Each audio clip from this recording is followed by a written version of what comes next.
শাহরুখের ডানকি যে তার আগের দুটো ছবির মতো দর্শকদের মধ্যে প্রভাব ফেলতে পারেনি এ কথা তো স্পষ্ট। জওয়ান প্রথম দিন বা মুক্তি পাওয়ার পর যেভাবে ব্যবসা করছিল সেটার ধারপাশ দিয়ে যাচ্ছে না ডানকি।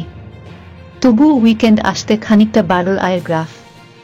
তৃতীয় দিনে বক্স অফিসে শাহরুখ খানের ছবি ২৬ কোটি টাকা আয় করল। ডানকি এবং সালার একদিন আগে পরে মুক্তি পেয়েছে, কিন্তু প্রভাসের ছবির কাছে অনেকটাই যেন ফিকে শাহরুখ ম্যাজিক। একদিকে প্রভাসের ছবি দুদিনেই প্রায় ২০০ কোটি টাকা আয় করে ফেলেছে, তখন আরেকদিকে টুকটুক বাড়ছে ডানকির আয়ের পরিমাণ। সচনীলকে রিপোর্ট অনুযায়ী তৃতীয় দিন শাহরুখের ডানকি বক্স অফিসে ২৬ কোটি টাকা আয় করেছে। প্রথম দুদিন এটি যথাক্রমে ২৯.২ এবং ২০.১২ কোটি টাকা আয় করেছে।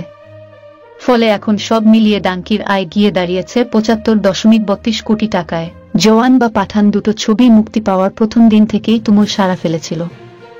বক্স অফিসে দুটো ছবি ১,০০০ কোটির গণ্ডি টপকে গিয়েছে। এখন দেখার পালা এটাই যে ডানকি সেই একই ধারা বজায় রাখতে পারে কিনা।